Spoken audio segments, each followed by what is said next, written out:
Astro science channel வாயிலாக உலகெங்கும் வாழ்ந்து கொண்டிருக்கும் சகோதர சகோதரிகளுக்கு அன்பார்ந்த வணக்கங்கள் மற்றும் வாழ்த்துக்கள். இன்றைய பதிவு ஐப்பசி மாத ராசி பலன்கள். முதலில் இந்த ஐப்பசி மாதத்துக்குரிய கிரக நிலைகளை பார்க்கலாம். அப்படி பார்க்கும் பொழுது இந்த மாதம் முழுவதும் ஐப்பசி மாதம் முழுவதும் சூரிய பகவான் துலாம் மனையில் அமர்ந்திருக்க போறார். இந்த புதன் பகவானானது ஐப்பசி மாதம் 7ஆம் தேதி, அதாவது 24/10/2025 அன்று துலாமிலிருந்து விருச்சிக மனைக்கு பெயர்ச்சியாகிறது. அதே போல செவ்வாய் பகவானும் பார்த்தீங்கன்னா துலாத்திலிருந்து விருச்சிகத்துக்கு பெயர்ச்சியாகிறது இந்த ஐப்பசி மாதம் 10ஆம் தேதி, அதாவது 27/10/2025. அதே போல சுக்கிர பெயர்ச்சியும் நடக்குது. அந்த சுக்கிரன் கன்னியிலிருந்து துலாம் தனது சொந்த வீட்டுக்கு பெயர்ச்சியாகிறார் ஐப்பசி மாதம் 16ஆம் தேதி, அதாவது 2/11/2025. அதுவும் மிக முக்கியமாக இந்த ஐப்பசி மாதத்தின் நிகழ்வு அப்படின்னா குருவினுடைய அதிசார பெயர்ச்சி, அதாவது மிதுனத்திலிருந்து கடகமனைக்கு பெயர்ச்சியாகிறார். அதாவது உச்ச குருவாக அமர்ந்து பலனை தரப்போகிறார். அதாவது ஐப்பசி மாதம் 1/18/10/2025 அன்று சனி பகவான் வக்ர நிலையில் மீனமனையிலும், ராகு பகவான் கும்பத்திலும், கேது பகவான் சிம்மத்திலும் அமர்ந்திருக்கக்கூடிய இந்த கிரக நிலைகளை வைத்துக்கொண்டு இந்த ஐப்பசி மாதம் என்ன பலன், எப்படி இருக்க போது, எதை செய்யலாம், எதை செய்யக்கூடாது என்பதை இந்த 12 ராசிகளுக்கும் தனித்தனியாக நம்ம பார்க்க போகிறோம். அதற்கு முன்னால் நம்முடைய சேனலை நீங்கள் ஃபர்ஸ்ட் டைம் பார்ப்பவர்கள் என்றால் மறக்காம சப்ஸ்கிரைப் பண்ணிக்கங்க. விருச்சிக ராசி அன்பர்களே, இந்த ஐப்பசி மாதம் என்ன பலன், எப்படி இருக்கும் அப்படின்னு பார்க்கும் பொழுது உங்கள் ராசிநாதன் என்று சொல்லக்கூடிய செவ்வாய் பகவான் 12ஆம் இடத்துல போய் உட்கார்ந்துருக்கார். ராசிநாதன் 12இல் போய் மறைந்து விட்டாரே, ஏதாவது கெடுதல்கள் செய்து விடுமோ என்கின்ற எண்ணப்பாடு நிறைய விருச்சிகத்திற்கு இருக்கும். ஆனால் நிச்சயமாக இல்லை. ஏன்னா உங்கள் ராசியை குரு பார்க்கிறார். உச்ச பலம் பெற்ற குரு பகவான், கடகத்தில் இருக்கக்கூடிய குரு பகவான் உங்கள் ராசியை பார்க்கறது சூப்பரான ஒரு காலகட்டம். ஆனால் அதே சமயத்தில் உங்கள் ராசிநாதன் 12இல் மறைகிறார். ஆனால் ஐப்பசி மாதம் 10ஆம் தேதி உங்கள் ராசியிலே வந்து அமர்ந்து ஆட்சி பலத்தோட ஸ்ட்ராங்காக இருக்க போகிறார். அப்போது ராசிநாதன் வலுப்பெறுகிறது ஐப்பசி மாதம் 10ஆம் தேதி. அந்த ராசிநாதனை குரு பார்க்கிறார், உங்கள் ராசியை குரு பார்க்குது. அப்போ என்ன, நல்லா இருக்க போறீங்க. இனிதான் உங்களுக்கு ஏற்றத்தை கொடுக்க போகிறது. உங்கள் முயற்சிகள் அத்தனையும் சக்சஸ் கொடுக்கக்கூடிய அமைப்பு. எத்தனை தைரிய வீரியத்தோடு இருந்தீங்க, அதாவது இப்போ இல்லாமல் இருக்குது அந்த தைரியம். ஏன்னா நார்மலாமே விருச்சிகம் பார்த்தீங்கன்னா ஒரு வேகமாக விரைவாக செய்யணும், ஒரு கோபம் ஆக்ரோஷம் இதெல்லாம் இருக்கும், அதெல்லாம் போச்சு. ஆனால் இப்போ பழையதை உங்களுடைய இயல்பான துடிப்பு இந்த ஐப்பசி மாதம் வர இருக்கிறது. துணிச்சல் இருக்க போகுது, சாதிக்கக்கூடிய மனப்பாங்குங்கிறது இருக்குது, கடவுளினுடைய அனுகிரகம் இருக்கு, பெரிய மனிதர்களின் துணை இருக்கிறது. நீங்கள் யார் என்று வெளி உலகத்துக்கு தெரியப்படுத்தக்கூடிய தன்மைங்கிறது இருக்கு. அப்ப நல்லா இருக்க போகுது. ராசி நல்லா இருக்க போறீங்க, லக்னம் நல்லா இருக்க போகுது, நீங்க நல்லா இருக்க போறீங்க, உங்களை சார்ந்தவர்கள் நல்லா இருக்க போகுது. நல்லதாக இருக்கணும்னு நினைக்கக்கூடிய அந்த எண்ணம், பாசிட்டிவ் எண்ணம் உங்களுக்கு கிடைக்க போகுது. அழுத்தம் இருந்ததில்ல, மன அழுத்தம் இருந்ததில்ல, எல்லாம் விலகப் போகுது. குழப்பம் இருந்ததில்ல, தெளிவாகக்கூடிய அமைப்புகள் இந்த காலகட்டம் நிச்சயமாக உண்டு இந்த விருச்சிகத்துக்கு. சார் பொருளாதாரம், தனம், குடும்பம் எப்படி சார் இருக்க போகுது, நல்லா இருக்க போகுதா, என்ன ஏதாவது ஒரு சேஞ்சஸ் கொடுக்க போகுதா? சூப்பராக இருக்க போறீங்க. குடும்பம் நன்றாக இருக்கு. 2ஆம் அதிபதி உச்ச பலம், பாக்யஸ்தானத்தில் அமர்ந்து உச்ச பலம்.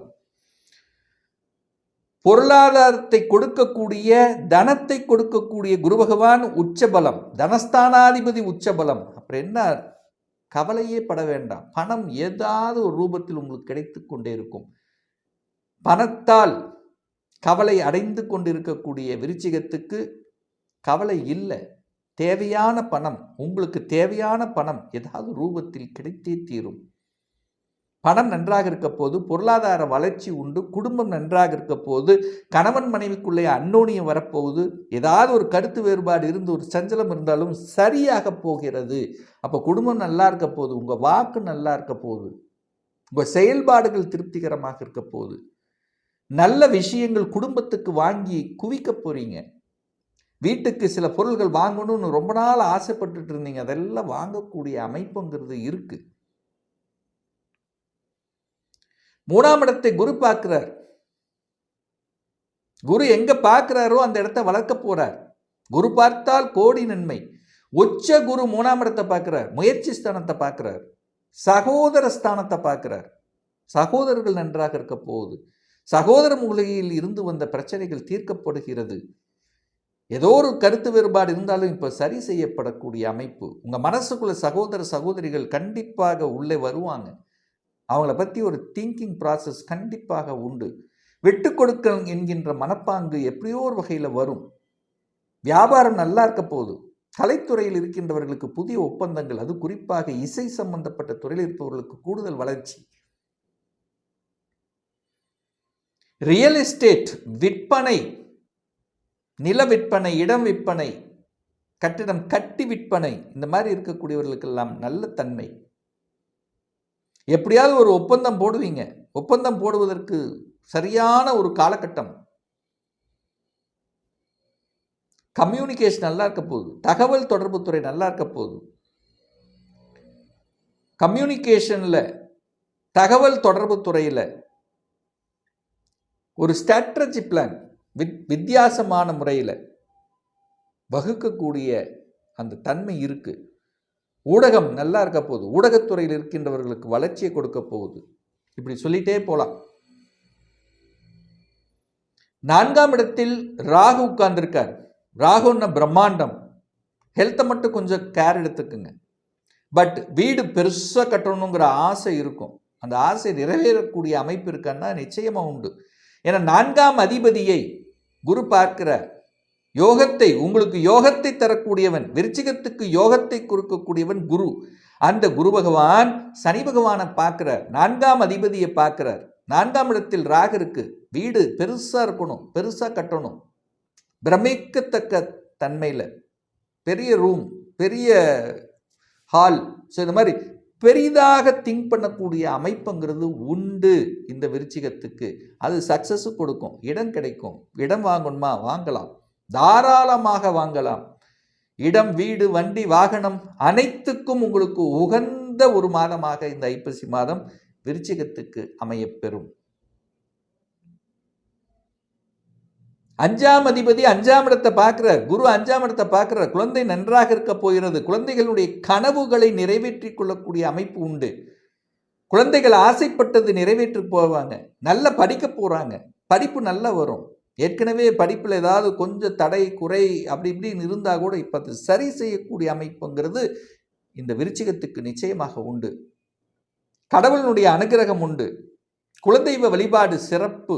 குலதெய்வத்துக்கு சென்று வரக்கூடிய பாக்கியம் நிச்சயமாக ஏற்படுத்தும். குரு சனியை பார்க்கிறார். நிச்சயமாக ஆன்மீக எண்ணங்கள், ஆன்மீக நாட்டம் என்பது நிறைய விருச்சிகத்துக்கு ஏற்படுத்தும். இந்த காலகட்டத்தில் யாத்திரைகள் செல்லக்கூடிய அமைப்புகள், பூர்வீகத்துக்கு சென்று வரக்கூடிய யோகங்கள், குழந்தைகள் வெளிநாட்டுக்கு செல்லக்கூடிய தூரதேச பிரயாணங்கள், அதாவது தூரதேசத்துக்கு படிப்பதற்காக தன்னுடைய ஸ்டேட் விட்டு அடுத்த ஸ்டேட் அல்லது வெளிநாடு அல்லது அடுத்த டிஸ்ட்ரிக்ட் இப்படி வெளியில் சென்று படிக்கக்கூடிய அமைப்பு நிச்சயமாக உண்டு அப்படின்னு சொல்கிறேன். திருமணம் சார்ந்த சுப காரியங்கள் நடக்குமா இந்த காலகட்டத்தில்? குரு உங்கள் ராசியை பார்க்கிறார், 5ஆம் இடத்தை பார்க்கிறார், ரைட்டு. குடும்பாதிபதி உச்ச பலமாக இருக்கு. 7ஆம் அதிபதி திருமணஸ்தானத்தின் அதிபதியாக இருக்கக்கூடிய அந்த சுக்கிர பகவான் இந்த மாதம் ஐப்பசி மாதம் 16ஆம் தேதி 12ஆம் இடத்தில் ஆட்சி பலம் அடைகிறார், வலுப்பெறுகிறார். 7ஆம் அதிபதி எப்படியோ சுக்கிரன் நல்லா இருக்க போறார். அப்போ திருமண வாய்ப்புகள் கை கூடும் அப்படின்னு சொல்றேன். அந்த திருமணம் வெளியில, சொந்தத்தில் இல்லாமல் வெளியில் நடப்பதற்கு அல்லது வெளிநாட்டில் உள்ள மாப்பிள்ளை இந்த மாதிரி கணவன் அல்லது மனைவி அனுப்புவதற்கு, வரன் அமைவதற்கு உண்டான அமைப்புகள் சிறப்பு பெறும். அப்போ திருமண பந்தத்தில் என்ட்ரி ஆவதற்கான வாய்ப்புகளையும் சந்தர்ப்பங்களையும் இந்த ஐப்பசி மாதம் நிச்சயமாக ஏற்படுத்தும். யார் இன்னார் நமக்கு பொருத்தமானவர் அப்படின்ற ஐடென்டிஃபிகேஷன் கொடுக்கும். ஒரு சிலருக்கு நிச்சயதார்த்தம் செய்யக்கூடிய அமைப்புகள், திருமணம் சுப காரியங்கள் இதெல்லாமே நல்லா இருக்க போகுது. ஏன்னா குரு நல்லா இருக்கிறார். யோகத்தை செய்யக்கூடிய குரு 5ஆம் அதிபதி 5ஆம் இடத்தை பார்க்கிறார், 9ஆம் இடத்தில் அமர்ந்திருக்கார், உங்கள் ராசியை பார்க்கிறார், உங்கள் முயற்சி ஸ்தானத்தை பார்க்கிறார். என்ன கவலை? இந்த குரு 48 நாட்கள் கடகத்தில் இருக்கார். அந்த 48 நாட்களில் நல்ல விஷயங்கள் நடக்க போகுது. இந்த ஐப்பசி மாதம் அதற்கு பேஸ் போட போகுதுன்னு சொல்கிறேன். தொழில் 10ஆம் அதிபதி 10ல் ஒரு பாவி கேது இருக்கார், நல்லது தான். 10ஆம் அதிபதி 12ல் போய் அமைந்து விரயஸ்தானத்தில் இருக்கார், தனக்கு 3ஆம் இடத்தில் இருக்கார், ஆனால் நீச்சமாக இருக்கார். ஆனால் 16ஆம் தேதி ஐப்பசி 16ஆம் தேதி நீச்ச பங்கம் அடைகிறது. அப்போது அந்த ஐப்பசி ஃபஸ்ட் வீக், அதாவது 2 வாரங்கள் மட்டும் கொஞ்சம் தொழிலில் கொஞ்சம் ஒரு விரயமாக, கொஞ்சம் அலைச்சல் திருச்சல் டென்ஷனோடு இருக்கக்கூடிய ஒரு காலகட்டமாக இருக்கும். அதுக்கப்புறம் சூப்பராக இருக்க போகுதுன்னு அர்த்தம். அப்போ தொழிலில் சேஞ்சஸ், மாற்றங்கள், ஒரு சில சொந்த தொழிலில் என்ட்ரி ஆவதற்கான வாய்ப்புகள், இப்படி நல்ல நல்ல செய்திகளை கொடுக்கக்கூடிய, நல்ல அதிர்ஷ்ட வாய்ப்புகளை கொடுக்கக்கூடிய ஒரு மாதமாக இந்த ஐப்பசி மாதம் நிச்சயமாக அமையப்பெறும். ஒரு நல்ல தெய்வ வழிபாடு இந்த விருச்சிக ராசி அன்பர்களுக்கு அப்படின்னு எடுத்துக்கொண்டால், இந்த ஐப்பசி மாதம் 18ஆம் தேதி 4/11/2025 செவ்வாய்க்கிழமை அன்று சந்திர பகவானுடைய ஜெயந்தி பிறந்த நாள் வருது. அது உங்கள் ராசிக்கு 9க்குரியவன், பாக்கியத்தை தரக்கூடியவன். யாருக்கெல்லாம் பாக்கியம் இல்லை, எனக்கு குழந்தை பாக்கியம் இல்லை, நல்லா உழைக்கிறேன், நல்ல ஒரு பாக்கியம் இல்லை, ஒரு ப்ரமோஷன் கிடைக்கல, ஒரு தந்தையால் பிரச்சனை, தந்தை சார்ந்த விஷயத்தில் பிரச்சனை, இந்த மாதிரி இருக்கிறவங்க, மனதால் பிரச்சனை, அம்மாவுக்கு ஹெல்த் பிரச்சனை, இல்லை அம்மா சார்ந்த விஷயத்தில் ஏதாவது இரத்த பந்தங்கள் சார்ந்த விஷயத்தில் பிரச்சனை, குறிப்பாக தன்னுடைய மனதில் பிரச்சனை, குழப்பம், இந்த மாதிரி இருக்கிறவங்கெல்லாம் அன்றைய தினம் நவகிரகத்தில் இருக்கக்கூடிய சந்திர பகவானை சென்று வழிபடுவதும் அல்லது திங்களூரில் அமைந்துள்ள சந்திரனை சென்று வழிபடுவதும் நிச்சயமாக உங்களுக்கு நல்வழியை கொடுக்கும் அப்படிங்கிறதுல எந்தவித மாற்று கருத்தும் கிடையாது. இப்போ நான் சொன்னது கோச்சார ரீதியாக இந்த ஐப்பசி மாதத்துக்குரிய ஒரு பொதுவான பலன்கள்.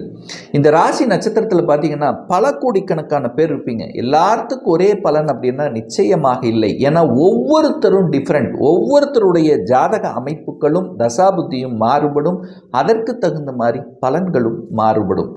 ஒரு துல்லிய பலன் வேணும், உங்கள் ஜாதகத்தை பற்றி தெரிஞ்சுக்கணும், ஒரு கன்சல்டேஷன் எடுத்துக்கணும் என்று விருப்பமுடைய அன்பர்கள் டிஸ்பிளே தெரியக்கூடிய நம்பருக்கு வாட்ஸ்அப் மூலியமாகவோ ஃபோன் கால் மூலியமாகவோ தொடர்பு கொண்டு நேரடியாகவோ அல்லது ஆன்லைன் மூலமாகவோ கன்சல்டேஷன் எடுத்துக்கலாம்.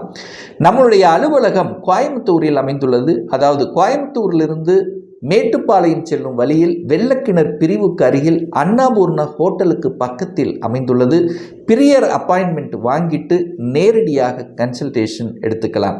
நிச்சயமாக இந்த பதிவு ஏதாவது ஒரு ரூபத்தில் யூஸ்ஃபுல்லாக இருக்குங்கிறதுல எந்தவித மாற்று கருத்தும் இல்லை. இந்த ராசி நட்சத்திர நேயர்கள் அனைவரும் வாழ்க வளர்க வளம் பெற என்று எனது வாழ்த்தினை தெரிவித்துக் கொண்டு விடைபெறுகிறேன். நன்றி, வணக்கம், வாழ்த்துக்கள்.